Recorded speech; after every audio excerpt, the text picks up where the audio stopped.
Gold, trusted gold buyers. మీరు తాకట్టు పెట్టిన బంగారాన్ని విడిపించి ఈ రోజు ఉన్న మార్కెట్ ధరకు కొనబడను.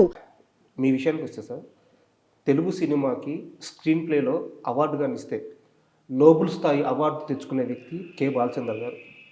ఆయన అంటే మీకు ఎంత ప్రేమో చాలా సందర్భాల్లో చెప్పారు. అయితే ఆయన ప్రభావం మీ మీద, మీరు పరిచయం చేసే వ్యక్తుల మీద చాలా గట్టిగా పడుతున్నట్టుంది. ఉందండి, నాకు చాలా ఇష్టం బాలచంద్ర సార్. అంటే నాకు ఈ సినిమాలో కూడా ఆయన టచ్ కనిపించింది. అంటే ఈ సినిమా నాది కాదు కదా, బట్ కనిపించింది చెప్తున్నా. సాయిల్ కాంపాటి కొంచెం నాకు అతనికి కొంత వేవ్ లెంత్ మ్యాచ్ అవుతుంది. వేవ్ లెంత్ కొంచెం ఉంటుంది, సింక్ ఉంటుంది. ఉండటం వల్ల అలా కనిపిస్తుండొచ్చు. బట్ సాయిల్ కాంపాటి ఒక యూనిక్ స్టైల్. అండ్ కెరీర్ స్టార్టింగ్లో చాలామంది తెలియని విషయం ఏంటంటే, వేటూరి సుందరరామూర్తి దగ్గర మీరు ఆయన దగ్గర వర్క్ చేశారు. కొన్ని రోజులు అంటే వర్క్ చేయడం కాదు సార్, ఒక 15 days ఆయన దగ్గర వర్క్ చేసే అతను నాకు ఫ్రెండ్. అతను ఒక 15 రోజులు ఉండటం లేదని నన్ను అక్కడ పెట్టాడు, క్లాష్. అది నాకేంటంటే నేను ఇష్టం సార్, ఆయన ఇష్టం కాబట్టి ఆయన చూసుకుంటా, ఆయన చెప్పేది ఇట్లా నోట్ చేసుకుంటా రాసుకుంటే బాగుంటుంది. అంటే ఒక మెమరీ కదా లైఫ్లో. ఆ 15 రోజుల్లో రాసిన ఒక పాట ఏదన్నా గుర్తుందా? పాటలు కాదు, ఎందుకు ఆ 15 రోజుల్లో 1-2 ఏవో వేరే చిన్న సినిమాలు ఏదో రాశారు, అది నాకు గుర్తులేదు. కానీ ఎక్కువ వ్యాసాలు ఏమో రాసాం అప్పుడు. ఓకే. అప్పుడు తెలుగు ప్రాచీన హోదా కోసం సార్ ఎక్కువ, వేటూరి గారు ఎక్కువ వ్యాసాలు రాశారు, తెలుగుకి ప్రాచీన హోదా కల్పించాలి అని. సో అప్పుడు ఆయన ఆ వ్యాసాలు ఒక 3-4 ఆర్టికల్స్ ఆయన చెప్తుంటే నేను రాసేవాను అనమాట. ఓకే. నాకు ఫస్ట్ టైం తెలిసింది తెలుగుని ఇటాలియన్ ఆఫ్ ద ఈస్ట్ అంటారని. ఆయన దగ్గర తెలిసింది.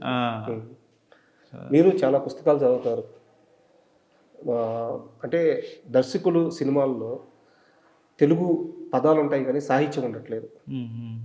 మీ సినిమాల్లో కనిపిస్తాయి. విరాట్ పర్వం కానీ, నీది నాది ఒకటే కదా, అంటే సాహిత్యం అనే పెద్దవాడు వాళ్ళు కానీ జీవితం ఉంటుంది దాంట్లో. కరెక్ట్. మన జీవితం, మీ జీవితం ఉంటుంది, నా జీవితం ఉంటుంది, కెమెరామెన్ జీవితం ఉంటుంది. సో అందుకని వేటూరి సుందరరామూర్తి గారి దగ్గర మీరు పనిచేసిన 15 రోజుల్లో ఏమి నేర్చుకున్నారు అని తెలుసుకోవడానికి ఈ క్వశ్చన్ అడిగాను. భాష, మంచి భాష తెలుగు. నాకు ఇష్టం తెలుగు అంటే. మంచి భాష వాడేవాడు, నాకు చాలా ఇష్టం. అంటే స్వీట్ ఉండేది సార్.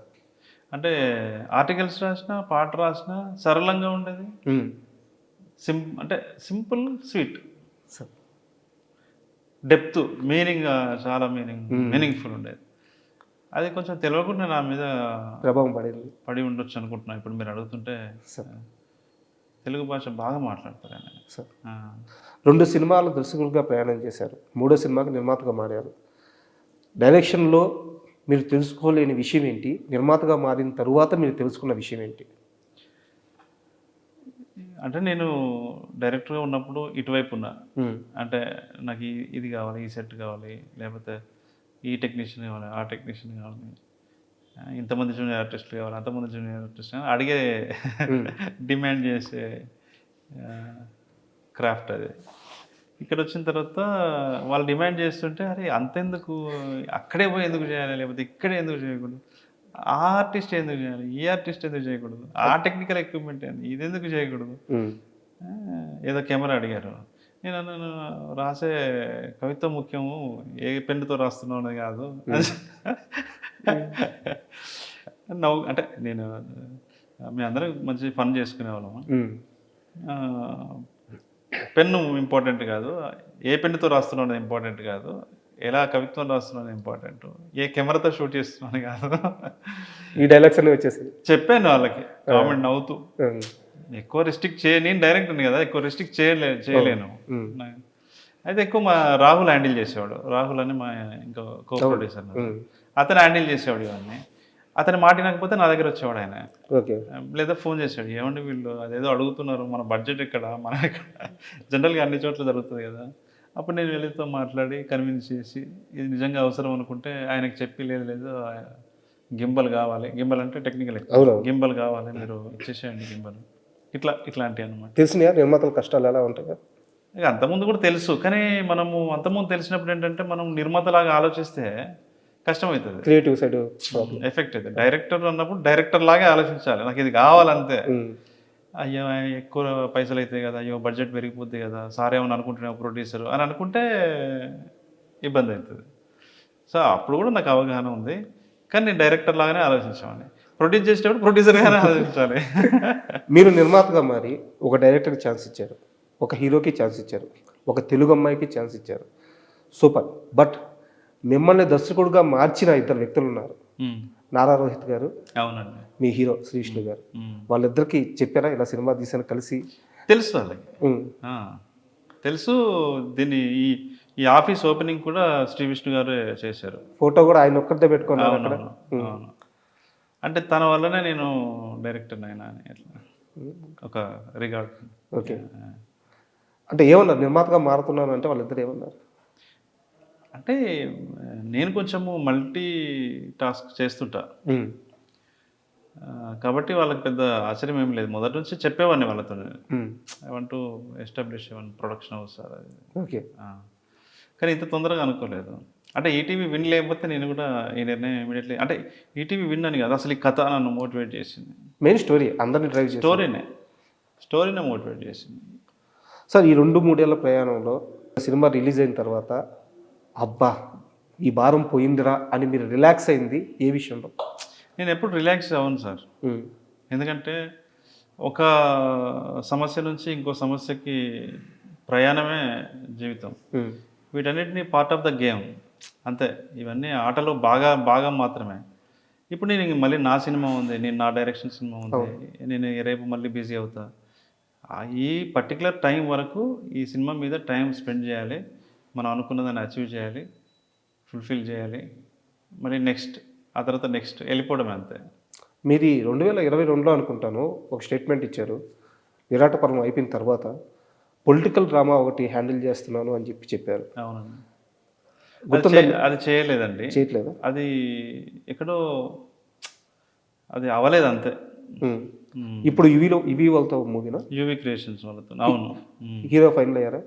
హీరో ఫైనల్ అయ్యారు, పార్షియల్గా ఓకే అన్నీ. ఓకే, ప్రాజెక్ట్ ఫైనల్ అయింది. ప్రాజెక్ట్ ఫైనల్ అవ్వడం అంటే production house final, pre production start చేసాం. అందులో సీజీ ఉంటుంది, సో దాని బిఫోర్ కొంత ప్రీ ప్రొడక్షన్ అవన్నీ ఉంటాయి కదా, అది స్టార్ట్ చేసాం, వర్క్ జరుగుతూ ఉంది.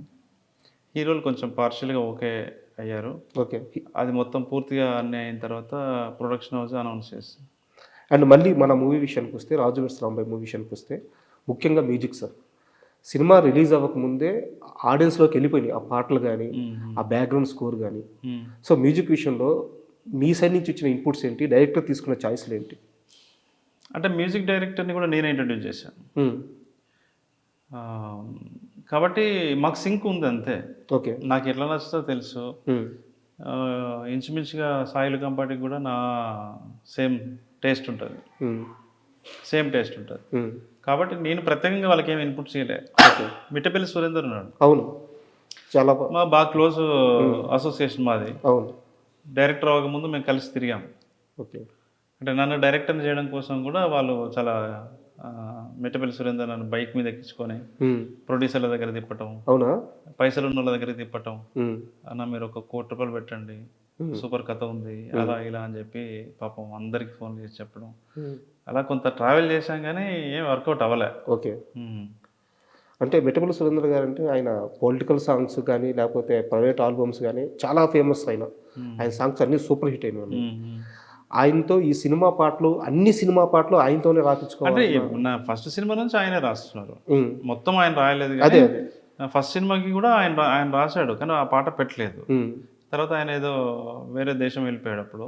తర్వాత నా రెండో ఫిలిం అప్పుడు రాశాడు. మాకు అసోసియేషన్ ఉంది కదా, ఓకే, నాకు తెలుసు తను ఎట్లా రాస్తాడు అనేది మనకు తెలుసు. తను ఏంటంటే ఒక ప్రకృతి కవి, తనకి నచ్చిందంటే తను కూర్చున్నాడు అంటే 2-3 గంటల పాట రాసేస్తాడు, తొందరగా రాస్తాడు. ఆయనకి బయట చాలా ఫ్యాన్ బేస్ ఉంది సార్. Fan base. మీరు నమ్మరు, అప్పుడు కీరవాణి గారి పాట ఏదో ఒకటి పాట రాస్తున్నాడు. నా సినిమా ఇంకా నేను డైరెక్టర్ నవ్వలా, ఎక్కడున్నావు సూర్య అని ఫోన్ చేస్తే అన్న ఇట్లా ఇక్కడ శ్రీనగర్ కాలనీలో ఒక స్టూడియో దగ్గర ఉన్నా అన్నాడు. అడిగి నేను ఎందుకో పని మీద వెళ్ళిన తర్వాత ఫోన్ వచ్చింది, పాట అర్జెంటుగా కావాలని, లిరిక్స్. అన్న ఒక 10 నిమిషాలకి పార్క్లోకి వస్తున్నావా అన్నాడు. కూర్చున్నాము. కూర్చొని అటు ఇటు చూస్తే ఆయన జేబులో పెన్ను ఉంది, పేపర్ లేదు. సిగరెట్ ప్యాకెట్లు పడి ఉంటాయి కదా, అవును. వాటి మీద పల్లవి చరణాలు రాసి అప్పటికప్పుడు రకరకాల రాసి పంపిస్తే మైండ్ బ్లోయింగ్ అనిపించింది. ఏ పాట గుర్తుంది అది? అది కిరవాణి గారి సినిమా అండి అది. అదే విజేంద్ర ప్రసాద్ గారు డైరెక్ట్ చేసిన సినిమా. రాజన్న. రాజన్నది అనుకుంటా. Okay, super. సూపర్ సాంగ్ అది.